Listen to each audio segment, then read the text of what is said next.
बिस्मिल्लाहिर्रहमानिर्रहीम अस्सलाम वालेकुम। आज की रेसिपी नाश्ते, दोपहर के खाने और रात के खाने के लिए एक बेहतरीन और बेस्ट आइडिया है। बेसनी पराठे या बेसनी रोटी आपके घर में बनती होगी, मगर मैं जिस तरह से बना रही हूँ, यकीन करें बहुत फ्लेवरफुल पराठे बनकर तैयार होते हैं। इसके साथ मिर्चों की चटनी बनाई जाती है, जिसके बगैर ये पराठे बिल्कुल अच्छे नहीं लगते हैं। साथ साथ इसकी मीठी लस्सी भी बनाई जाती है। मीठी लस्सी बनाना मुश्किल काम नहीं है, मगर मैं जिस तरह से बनाती हूँ और इन पराठों के साथ बनाती हूँ, तो यकीन करें तीनों चीज़ें एक दूसरे के लिए लाजिम और मलजूम है। अगर एक दफ़ा आपने ये बेसनी रोटी बना ली, आप हर दफ़ा ऐसी ही बनाना पसंद करेंगे और तीनों चीज़ें लाजमी बनाएंगे। तो मुकम्मल देखना है आपने इस वीडियो को। रेसिपीज़ अच्छी लगे आपने लाइक ज़रूर करना है। तो चलें मज़ेदार सी रेसिपीज़ बनाना शुरू करते हैं। बेसनी रोटी या फिर बेसनी पराठे के लिए मैंने एक बड़ी सी परात ले ली है, क्योंकि हमने इसमें आटा गूंदना है। तो यहाँ पर मैं बेसन शामिल कर रही हूँ, तकरीबन 2 से ढाई कप के बराबर है। और ये मैं अंदाज़े से शामिल कर रही हूँ, क्योंकि मुझे इतना अंदाज़ा है कि जितना हम इसमें बेसन शामिल करेंगे उससे ज़्यादा क्वांटिटी में आटा शामिल किया जाएगा।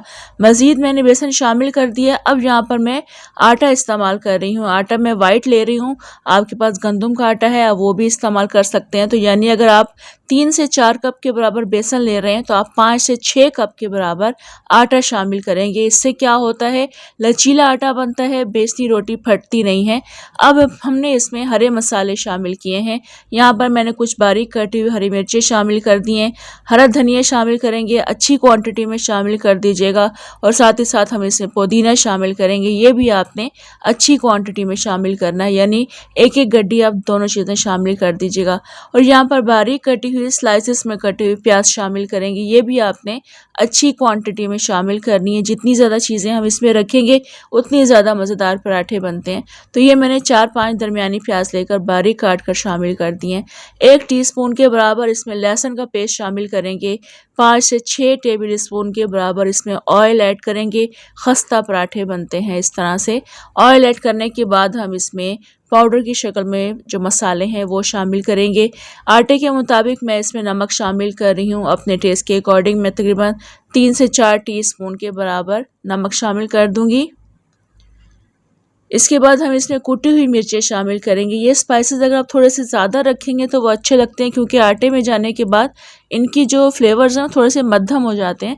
तो आपने थोड़े से अच्छे उठते हुए मसाले इसमें शामिल करने, जो कि फ़ील होने चाहिए। तो अब कुटी हुई मिर्चों के बाद मैंने यहाँ पर ज़ीरा शामिल किया है, तकरीबन 2 टीस्पून के बराबर। इसके बाद हम इसमें कुटा हुआ धनिया शामिल करेंगे। यहाँ पर आपने पिसा हुआ धनिया बिल्कुल भी शामिल नहीं करना, कुटे हुए धनिया का अपना एक टेस्ट आता है। तो ये आप 3 से 4 टीस्पून शामिल कर दें। उसके बाद आपने हल्दी शामिल करनी है 1/2 टीस्पून के बराबर। अब इनको पहले हम ड्राई मिक्स करेंगे। इन सबको अच्छे से मिक्स करने, यानी बेसन और आटा मिक्स हो जाना चाहिए, तमाम मसाले अच्छे से मिक्स हो जाने चाहिए। उसके बाद हम थोड़ा थोड़ा पानी शामिल करते हुए एक सख्त आटा गूंद लेंगे। नॉर्मली हम घर में नॉर्मल आटा गूंदते हैं, यानी पतला होता है, थोड़ा सा सख्त होता है। ऐसा आपने नहीं गूंदना, आप इसको थोड़ा सा सख्त रखेंगे, ताकि ये आटा जब रोटियां हम बनाएंगे तो चिपके ना। दूसरा ये कि स्टेबल रहता है। तो थोड़ा थोड़ा करके हम पानी शामिल करके इस आटे को इकट्ठा कर लेंगे। उसके बाद हम इसको गूंद लेंगे। तो यहाँ पर देखें, मैंने आटे को इकट्ठा कर लिया है। अब हम इसको गूंदना शुरू करेंगे।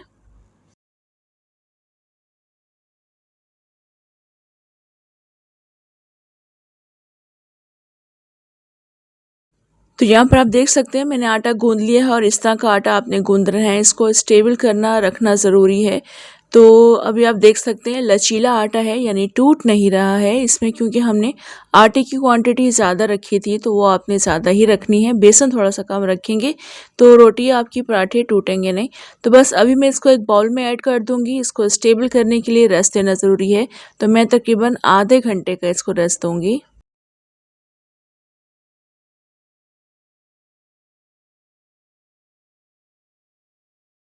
जब तक बेसन को रस मिलता है, मैं यहाँ पर इसके लिए चटनी बनाकर तैयार कर लूँगी। बाउल में मैंने यहाँ पर थोड़ा सा छिला हुआ लहसुन शामिल कर दिया है। आपने यहाँ पर पिसा हुआ लहसुन शामिल नहीं करना है, ये फ्रेश लहसुन आपने इसमें पीसना है। लहसुन की क्वांटिटी हम इस चटनी में ज़्यादा रखते हैं, क्योंकि बहुत मज़े का इसका एक फ्लेवर आता है। कुटी हुई मिर्ची शामिल कर देंगे, वो भी अपने टेस्ट के अकॉर्डिंग, जितनी आपको चटनी बनानी है। इसके बाद हम इसमें टेस्ट के अकॉर्डिंग नमक शामिल कर देंगे। नमक मैं तकरीबन 1 टीस्पून के या 1/2 टीस्पून के बराबर शामिल कर रही हूँ। 1 टेबल स्पून भर के हमने इसमें साबुत ज़ीरा शामिल करना है। ज़ीरा भी क्वांटिटी में थोड़ा सा ज़्यादा ऐड किया जाता है, इसका भी बहुत अच्छा टेस्ट आता है। इस चटनी को थोड़ा सा पानी डालकर मैं ग्राइंड कर लूँगी। आप चाहे इसको सिल पर पीस सकते हैं और या फिर इसको हावन दस्ते में भी पीस सकते हैं। तो यहाँ पर मैंने इसको अच्छा फाइन पीस लिया है। अगर थोड़े बहुत लहसुन के पीसेस रह भी जाते हैं तो वो भी अच्छे लगते हैं, जो मुँह में आते हैं बहुत मज़े के लगते हैं। तो ये चटनी भी इस वक्त हमारी बिल्कुल रेडी है। इसी दौरान हमारा आटा भी स्टेबल हो गया था। तो आटे को देख लेते हैं, उसके हम भी पराठे बनाना शुरू करते हैं। तो यहाँ पर देखिए आटा अच्छा खासा स्टेबल हो चुका है। तो बस अब हम इसके पराठे बनाना शुरू करेंगे। जितना पेड़ा आप लेते हैं उसी हिसाब से आपने पेड़ा बनाना है। छोटी या बड़ी रोटी आपने अपने हिसाब से रखनी है। थोड़ी सी इस पर खुश्की लगाएंगे, इसका पेड़ा बना लेंगे, उसको हम बेलना शुरू करेंगे। और इसको हम ज़्यादा नहीं बेलते हैं क्योंकि जितना ज़्यादा बेलेंगे रोटी फट जाएगी। तो इसको हम नॉर्मल ही रखते हैं। तो इसको हम बेल लेंगे अच्छे तरीके से, उसके बाद हम इसको कुक करेंगे। तो यहाँ पर आप देख सकते हैं मैंने इस रोटी को बेल लिया है। अब हमने इसको पकाना शुरू करना है। तो तवे को गरम कर लिया है पहले से, रोटी डालेंगे। रोटी जैसे ही पकना शुरू होगी इसको हम साइड को टर्न करेंगे। चाहे तो आप इसको रोटी बनाना चाहते हैं रोटी बना लें, सेक लें इसको, या फिर अगर आप इस पर घी लगाना चाहते हैं, ऑयल लगाना चाहते हैं, वो भी आप कर सकते हैं। तो मैं इस पर घी लगा रही हूँ, दोनों साइड्स पर घी लगाकर इसको अच्छे तरीके से फ्राई कर लूँगी और तमाम पराठे मैं इस तरह से बना लूँगी।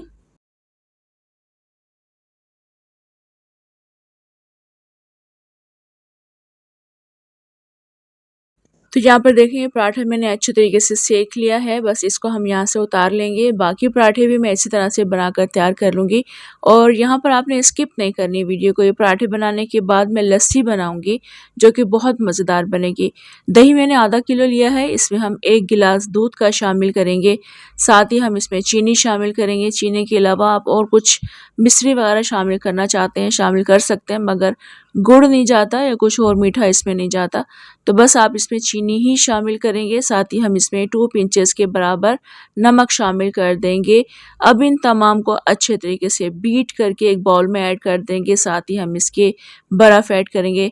अभी आप देख सकते हैं लस्सी काफ़ी गाढ़ी है। ऐसी रखना चाहते हैं ऐसी रख सकते हैं, पानी शामिल कर सकते हैं, मगर ज़्यादा पतला मत कीजिएगा। तो इसके बाद हम इसमें बर्फ़ शामिल कर देंगे और इसको चिल्ड करके पिएंगे। यकीन जाने बहुत बहुत ज़्यादा मज़े की लगती है। और आजकल जैसा मौसम है उस हिसाब से एक आइडियल रेसिपी है लस्सी की। ज़रूर आपने इस तरह से बनानी है। अगर मलाई की लेयर है दूध के ऊपर तो वो भी आप साथ में शामिल कर दें, मलाई का भी इससे बहुत अच्छा टेस्ट आता है।